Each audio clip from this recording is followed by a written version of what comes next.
हाय viewers, accounting pro पे आप सबको खुश आमदीद। क्विक बुक्स की ट्रेनिंग का सिलसिला अकाउंटिंग प्रो पे जारी है और इस सिलसिले में जो टॉपिक हम डिस्कस करने जा रहे हैं काफ़ी इंपॉर्टेंट टॉपिक है। इससे पहले हम वीडियोस के अंदर मैन्युफैक्चरिंग का टॉपिक हम डिस्कस करते हुए आ रहे हैं कि मैन्युफैक्चरिंग प्रोसेस क्या होता है, और इसी सिलसिले में अब हम आगे एक स्टेप आगे आ गए हैं और इसी चीज़ को अब हम क्विक बुक में देखेंगे कि क्विक बुक में हम जो मैन्युफैक्चरिंग का प्रोसेस होता है वो किस तरीके से रन कर सकते हैं। इस टॉपिक के अंदर हम डिस्कस करेंगे काफ़ी डिटेल के अंदर जो क्विक बुक का आइटम के अंदर एक इन्वेंट्री असेंबली आइटम होता है, उसको हम किस तरीके से अपनी मैन्युफैक्चरिंग प्रोसेस के अंदर यूटिलाइज कर सकते हैं।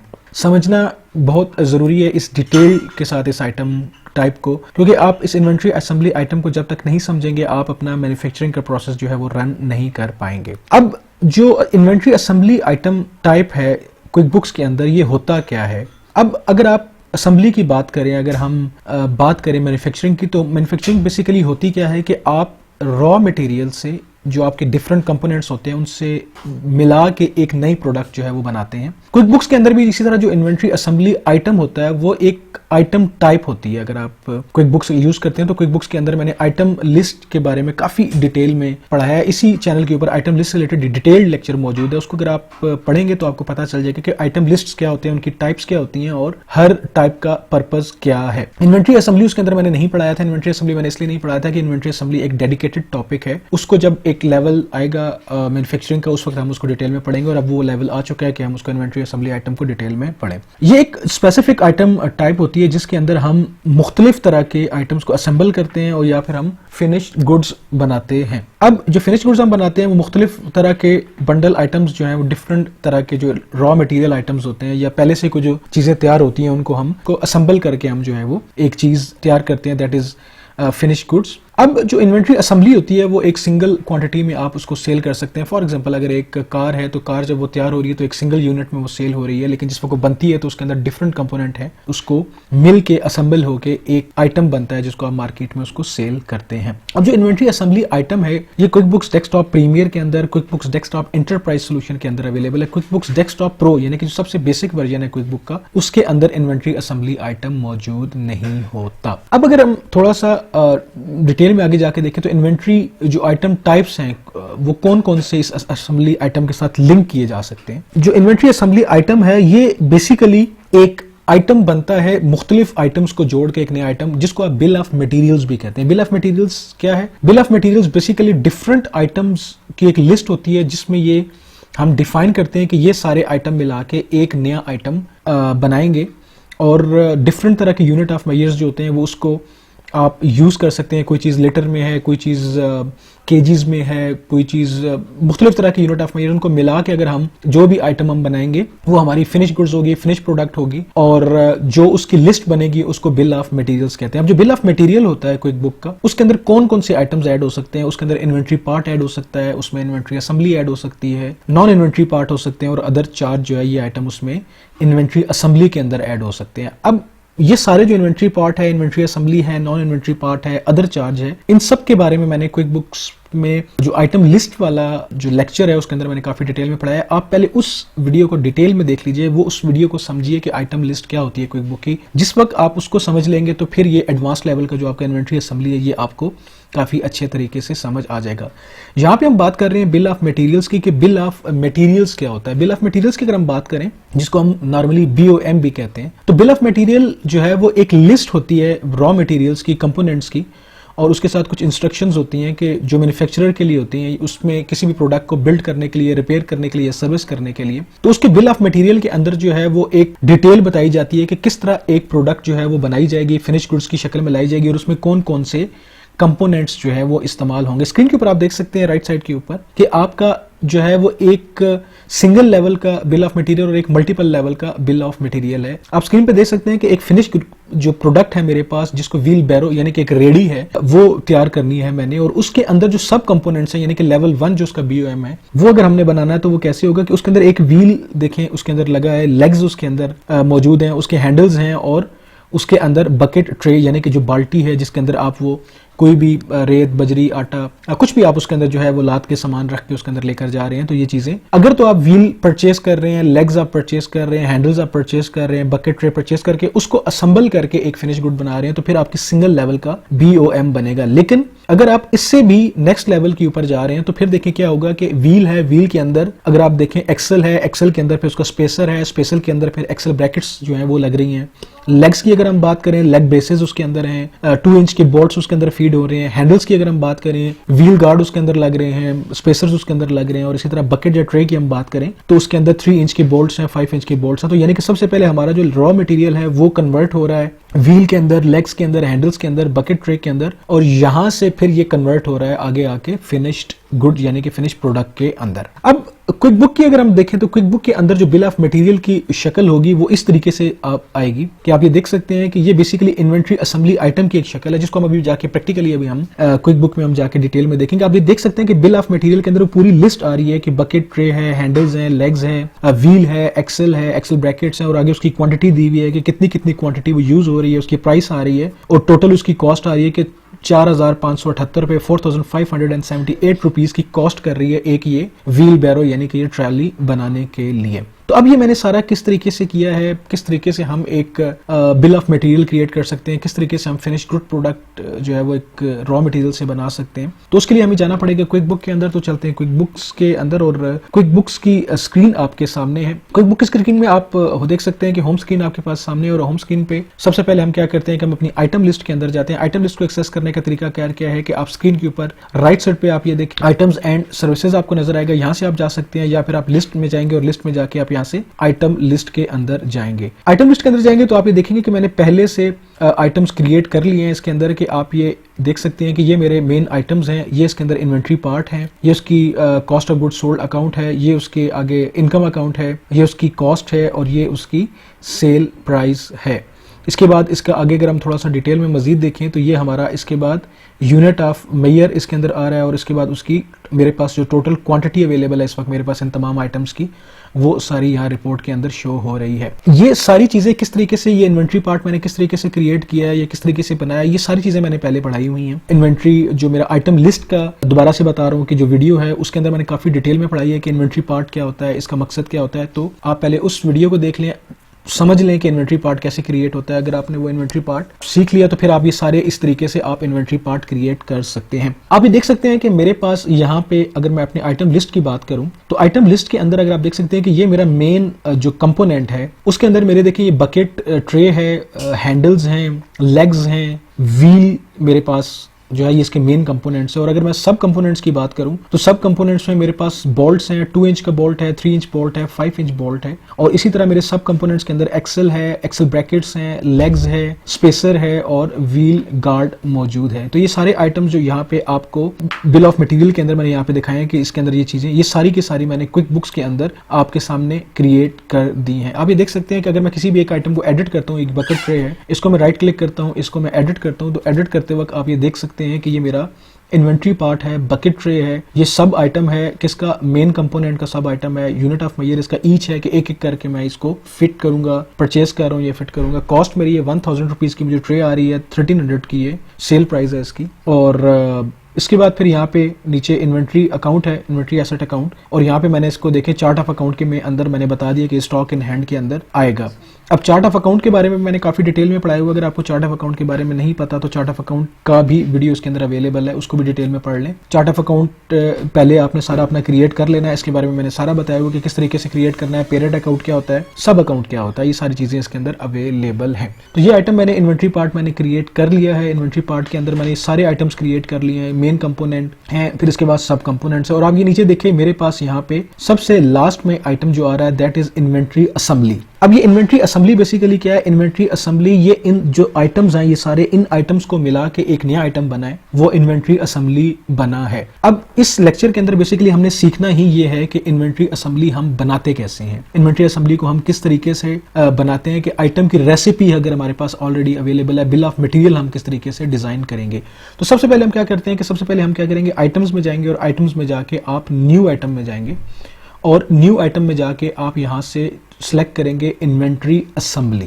Inventory assembly. याद रखिएगा कि अगर आपके पास क्विकबुक्स डेस्कटॉप प्रो है तो उसके अंदर इन्वेंट्री नहीं आएगा। क्विकबुक्स डेस्कटॉप प्रीमियर या क्विकबुक्स डेस्कटॉप एंटरप्राइज के अंदर ये इन्वेंट्री असेंबली का आइटम अवेलेबल है। अगर आपको यहाँ पे इन्वेंट्री पार्ट या इन्वेंट्री असेंबली नजर नहीं आ रहा तो फिर आपने क्या करना है कि एडिट में जाना है, प्रीफरेंसेस में जाना है, प्रीफरेंसेस में जाके आपने यहाँ पे आइटम्स एंड इन्वेंट्री में जाना है। आइटम्स एंड इन्वेंट्री के अंदर यहाँ पे कंपनी प्रेफरेंसेस में जाएंगे तो यहाँ पे आपका ये आइटम एक्टिव होना चाहिए, inventory and purchase orders are active. ये चीज एक्टिव होगी तो वहां पे आपको आइटम लिस्ट और इन्वेंट्री असेंबली आइटम जो है वो नजर आएगा। अगर ये चीज इनएक्टिव होगी यहाँ पे, जैसे लेट्स से कि ये इनएक्टिव होगी तो ये आपको नजर नहीं आएगा। तो आपका यहाँ पे अगर मैं यहाँ पे इन्वेंट्री असेंबली सेलेक्ट करता हूँ तो ये देखिए इन्वेंट्री असेंबली आ गया। इन्वेंट्री असेंबली का ये पूरा फॉर्म आपके पास सामने है। अब यहाँ पे सबसे पहले देखिए कि यहाँ पे मेरे पास आ रहा है item name number. Item name number क्या है? आइटम ये है कि यहाँ पे अगर आप देखें तो मेरे पास यहाँ पे सामने व्हील बैरो आ रहा है, व्हील बैरो आ रहा है, यानी कि ये मेरी एक रेडी मैं बनाना चाह रहा हूँ। इसको देखें ये क्या है जी, व्हील बैरो।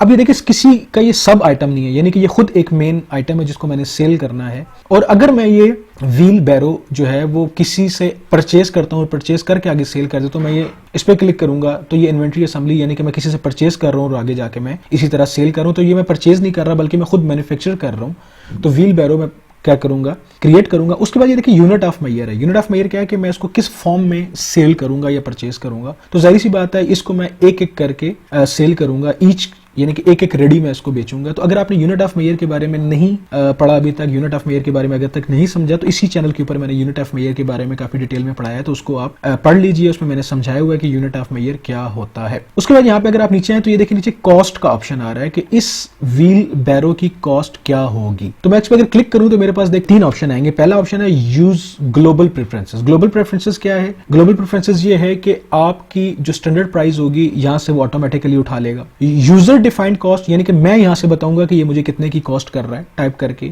या फिर ये है कि use total bill of material cost, यानी कि जो आइटम्स मैं यहाँ पे रॉ मटेरियल जितना ऐड करूंगा उनकी जितनी कॉस्ट बन रही होगी वो ऑटोमेटिकली यहाँ पे कैलकुलेट करके बता दे कि ये आपको इतने का कॉस्ट कर रहा है। उसके बाद ये देखिए आगे मुझसे ये पूछ रहा है cost of goods sold account. Cost of goods sold account क्या है कि यानी कि जिस वक्त मैं ये व्हील बैरो सेल करूंगा तो ये जो मेरी कॉस्ट मेरी यहाँ पर इस जगह पर आ रही है तो ये मेरी प्रॉफिट एंड लॉस के अंदर हिट हो जाएगी। तो प्रॉफिट एंड लॉस के अंदर जाके ये किस हेड को जाके हिट होनी चाहिए। अगेन चार्ट ऑफ अकाउंट है। चार्ट ऑफ अकाउंट के बारे में मैंने काफी डिटेल में पढ़ाया हुआ है। चार्ट ऑफ अकाउंट अगर आपने नहीं पढ़ा तो इसको डिटेल में वीडियो में जाइए और समझिए कि ये सारे cost of goods sold, income head, ये सारी चीजें क्या है, इनका पर्पस क्या है। तो आप ये देख सकते हैं कि मैं यहाँ पे मटेरियल कॉस्ट के अंदर आ गया कि ये मटेरियल कॉस्ट है। उसके बाद नीचे देखिए ये सेल प्राइस है। सेल प्राइस डेफिनेटली मैंने खुद डिफाइन करनी है कि मैं ये जो व्हील बैरो एक मैन्युफैक्चर करने जा रहा हूँ इसकी सेल प्राइस क्या होगी। तो ये मुझे बाद में पता चलेगा जिस वक्त मेरी यहाँ पे कॉस्ट सामने आ जाएगी, और जिस वक्त मेरी कॉस्ट आ जाएगी तो मुझे सेल प्राइस उसके हिसाब से मैं रख लूंगा। टैक्सेबल है, जीएसटी अगर मैंने चार्ज करना है, सेल्स टैक्स मैंने चार्ज करना है तो टैक्सेबल हो जाएगा। अगर सेल्स टैक्स मैंने इस आइटम के ऊपर चार्ज नहीं करना तो नॉन टैक्सेबल हो जाएगा। तो डेफिनेटली ये टैक्सेबल आइटम है, मैंने सेल करना है तो जीएसटी इसके ऊपर मैं चार्ज करूंगा। इनकम अकाउंट, इनकम अकाउंट क्या है कि आपका जो प्रॉफिट एंड लॉस के अंदर जिस वक्त मैं इनवाइस रेज करूंगा, कस्टमर को सेल करूंगा तो ये इसकी इनकम कहाँ पे प्रॉफिट एंड लॉस में शो हो तो ये मेरा इनकम हेड हो जाएगा। तो अब आप ये देखें कि यहाँ से इसका नेम हो गया, यूनिट ऑफ मेजर हो गया, कॉस्ट का मैंने बता दिया, cost of goods sold account बता दिया, सेल प्राइस मैंने यहाँ पे बता दी। सेल प्राइस के बाद मैंने यहाँ पे इनकम अकाउंट जो है वो मैंने यहाँ पे बता दिया। अब देखिए यहाँ पे स्टार्ट होता है आपका bill of material. Bill of material मैंने आपको बताया था कि बिल ऑफ मटेरियल जो है वो आपकी आइटम लिस्ट होती है जिसके अंदर आप ये बताते हैं कि ये सारे वो कंपोनेंट्स हैं जिनको यूज करके आप अपना फिनिश गुड्स, यानी कि हमारे केस के अंदर जो व्हील बैरो है हम उसको बनाने जा रहे हैं। तो अब हमने क्या करना है कि अब यहाँ पे क्लिक करेंगे तो जैसे ही हम इसको क्लिक करेंगे तो हमारी पूरी की पूरी आइटम लिस्ट सामने ओपन हो जाएगी। और अगर हम यहाँ पे देखें तो मेरे पास ये मुझे पता है कि इसके अंदर क्या क्या चीजें लग रही हैं, कि इसके अंदर व्हील एक लग रहा है, इसके अंदर 2 लेग्स यूज होंगी, इसके अंदर जो है वो हैंडल्स 2 यूज होंगे और एक उसकी बकेट ट्रे यूज होगी। तो क्या करूंगा कि मैं क्विकबुक्स में आता हूँ, यहाँ के सबसे पहले मैं यहाँ पे बकेट ट्रे पे जाता हूँ। तो बकेट ट्रे देखें मेरी क्वांटिटी में यहाँ बताऊंगा कि 1 बकेट ट्रे मेरी यूज हो रही है। इसके बाद मैं हैंडल्स पे जाऊंगा तो यहाँ पे देखें मेरे 2 हैंडल्स यूज होंगे। उसके बाद मैं जाता हूँ यहाँ पे लेग्स में जाता हूँ तो 2 उसकी लेग्स यूज होंगी। इसी तरह फिर नीचे में जाता हूँ, यहाँ पे जाके ऐड करता जाता हूँ व्हील, तो इसका यहाँ पे 1 व्हील ऐड होगा। अगर आप थोड़ा सा गौर करें कि जैसे जैसे मैं यहाँ पे आइटम्स ऐड करता जा रहा हूँ तो वो देखिए बिल ऑफ मटेरियल की कॉस्ट यहाँ पे मुझे बताता जा रहा है, और यही वाली बिल ऑफ मटेरियल की कॉस्ट यहाँ पे मुझे शो होना शुरू हो गई है। इस बिल ऑफ मटेरियल को अगर आप फुल स्क्रीन में देखना चाहें तो यहाँ पे देखें फुल व्यू पे आप चले जाएं और फुल व्यू पे क्लिक करेंगे तो ये स्क्रीन आपके पास सामने आ जाएगी। तो यहाँ पे आप अपने रेसिपी के हिसाब से आइटम्स अपने आप ऐड करते हुए चले जाएं। अब आप क्या करेंगे कि ये सारे आइटम्स जब आपके ऐड हो जाएंगे इसके अंदर तो मैंने ऑलरेडी आइटम ऐड किया हुआ है, तो मैं अभी आपको वो दिखा देता हूँ। इसको ओके करेंगे और ओके करने के बाद आप क्या करेंगे कि नीचे आ जाएंगे और नीचे आके यहाँ पे इसको एसेट अकाउंट बताएंगे, इन्वेंट्री एसेट। तो अब ये देखें कि आपने क्या करना है कि ये अब आपकी जो इन्वेंट्री असेंबली है ये बेसिकली फिनिश्ड गुड्स तैयार हो गई। तो अगर आप मेरे चार्ट ऑफ अकाउंट में देखेंगे तो आपको मेरे चार्ट ऑफ अकाउंट के अंदर क्या नजर आ रहा है, ये देखें यहाँ पे मेरा पहला स्टॉक इन हैंड है, ये मैंने बनाया हुआ है। स्टॉक इन हैंड जो है ये मेरा रॉ मटेरियल्स के लिए है, और ये मेरा फिनिश गुड्स है, जो फिनिश गुड्स है जो मेरी फिनिश गुड्स प्रोडक्ट, यानी कि मुझे बैलेंस शीट के अंदर मुझे ये पता चलना चाहिए कि मेरे पास फिनिश गुड्स कितनी वैल्यू की पड़ी हुई है, और ये मुझे अगर रॉ मटेरियल देखना है तो मेरे पास ये raw material stock in hand के अंदर पता चलना चाहिए कि कितना पड़ा हुआ है। उसके बाद मेरा जो बिल्ड पॉइंट है मिनिमम के मिनिमम मुझे कितनी मेंटेन करके रखनी है क्वांटिटी। बिल्ड पॉइंट से मुराद है कि मेरे पास स्टॉक में मिनिमम ये कितने हो तो मुझे दोबारा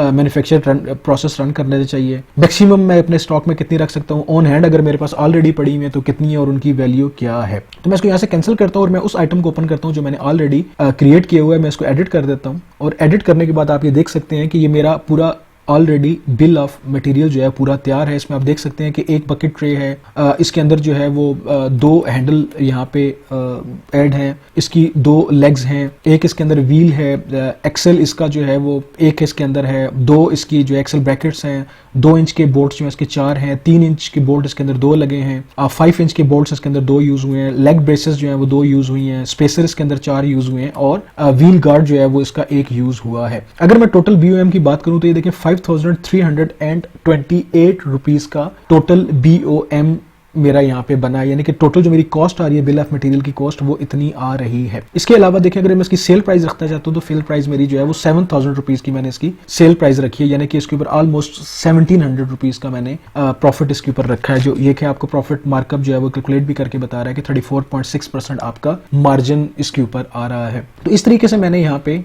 इन्वेंट्री असेंबली आइटम है ये मैंने क्रिएट किया, और यहाँ पे आप देख सकते हैं कि इसको मैंने फिनिश्ड गुड्स के अंदर बता दिया है। तो याद रखिएगा अभी हमने सिर्फ जो है वो आइटम क्रिएट किया है, यानी कि यहाँ पे इन्वेंट्री असेंबली आइटम क्रिएट किया, अभी हमने मैन्युफैक्चरिंग प्रोसेस रन नहीं किया। ठीक है, तो मैन्युफैक्चरिंग प्रोसेस रन करने के लिए हमें पूरा एक प्रोसेस रन करना पड़ता है, और अभी सिर्फ क्या है कि हमारे पास स्टॉक में ये रॉ मटेरियल पड़ा है जो हमारे पास ये सारी क्वांटिटी में मौजूद है। ये स्टॉक जो है वो किस तरीके से आया, ये स्टॉक मैंने परचेज किया है, इन्वेंट्री मैंने ये परचेज की है, परचेज करके मैंने इसके अंदर ऐड किया। तो इन्वेंट्री किस तरीके से परचेज करते हैं, इन्वेंट्री परचेज करने की वीडियो भी इस चैनल के ऊपर अवेलेबल है, कि इसके अंदर कि अगर आपने कैश बेसिस अकाउंटिंग के अंदर भी मैंने बताया था कि आइटम्स अगर आपने परचेज करने हो, मटेरियल परचेज करना हो तो किस तरीके से परचेज करते हैं, और अक्रूअल बेसिस अकाउंटिंग के अंदर भी मैंने बताया था कि अगर आपने क्रेडिट पे अगर आपने सामान परचेज करना है तो इन्वेंट्री परचेज करनी है तो वो आप किस तरीके से परचेज करेंगे।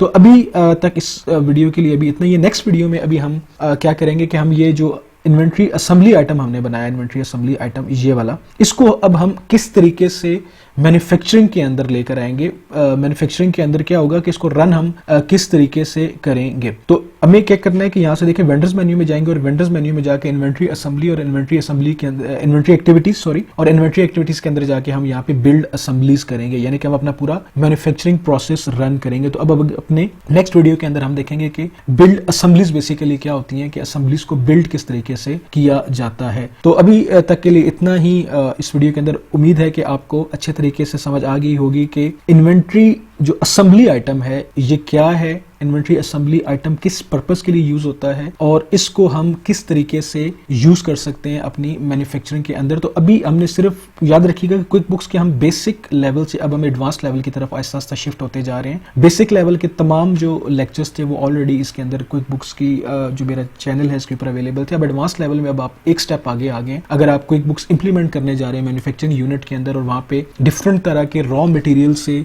आप होते हुए फिनिश गुड्स बना रहे हैं, तो फिर अब आप इस लेवल के ऊपर आ गए हैं कि आप मैन्युफैक्चरिंग प्रोसेस भी क्विक बुक के अंदर किस तरीके से रन कर सकते हैं। ये भी मैं एक कंपोनेंट आपको पढ़ा रहा हूँ कि एक व्हील बैरो में बना रहा हूँ, एक रेडी बना रहा हूँ। आप यही सेम थीम आप किसी भी इंडस्ट्री के अंदर, फॉर एग्जाम्पल फूड आइटम है, फूड इंडस्ट्री है, आप उसके अंदर आप फीड कर सकते हैं, गारमेंट्स इंडस्ट्री है उसके अंदर फीड कर सकते हैं। कहीं पे भी मैन्युफैक्चरिंग प्रोसेस है, आप उसके रॉ मटेरियल से अगर आप कोई फिनिश गुड बनाना चाहते हैं तो आप यहाँ पे एक इन्वेंट्री असेंबली आइटम क्रिएट करेंगे, और इन्वेंट्री असेंबली आइटम के अंदर उसकी जो पीछे पूरी रेसिपी है, अगर लेट्स से कि मैं कहता हूँ कि आपने कोई फूड आइटम क्रिएट करना है, फूड आइटम है कि मैं कहता हूँ कि चिकन बर्गर बनाना है, चिकन बर्गर बनाने के लिए आपके पास एक अदद बन रिक्वायर्ड है, आपको एक चिकन पैटीज रिक्वायर्ड है, उसके अंदर आपको सैलड जो शायद आपको रिक्वायर हो उसकी आप एक स्टैंडर्ड कॉस्ट आप रख लेंगे कि इतनी रुपीज़ का सैलड उसके अंदर यूज़ होता है। तो एक रेसिपी जो आप डिफाइन करेंगे वो रेसिपी आप क्लब करके आप एक बना लेंगे इन्वेंट्री असेंबली, और उस इन्वेंट्री असेंबली से जितने बर्गर्स आप सेल करेंगे तो आपके रॉ मटेरियल से उतने ही आइटम्स आउट होते रहेंगे। तो ये भी हम आगे जाके देखते हैं, डिटेल के अंदर देखते हैं कि किस तरीके से हम ये मैन्युफैक्चरिंग का जो प्रोसेस है क्विक बुक के अंदर रन करेंगे। तो अभी तक के लिए इतना ही। अपना ख्याल रखिएगा, जहाँ रहे खुश रहे मुस्कुराते रहे। चैनल को ज़रूर सब्सक्राइब कीजिएगा, चैनल को सब्सक्राइब करें, वीडियो को ज़रूर शेयर किया करें, लाइक किया करें, कमेंट ज़रूर किया करें, क्योंकि कमेंट से मुझे पता चलता है कि आप इस वक्त वीडियो को जो है वो किस एंगल से देख रहे हैं, वीडियो को आप समझ रहे हैं। अगर आपके पास कोई भी किसी किस्म का क्वेश्चन है तो ज़रूर आप ये चैनल पर क्वेश्चन करें, और उन लोगों के साथ ज़रूर ये शेयर करें वीडियो जिनके पास एक्सेस नहीं है पेड कंटेंट परचेज करने के चाहते हैं, और वो एक अच्छी ट्रेनिंग हासिल करके अपने आप को इस काबिल बनाना चाहते हैं कि वो खुद से कोई कमाई का, रोजगार का जरिया हासिल कर सकें। तो जा रहे हैं, खुश रहे मुस्कुराते रहें, अपना ख्याल रखिएगा। मिलते हैं अपनी अगली वीडियो में। अल्लाह नेगेबान।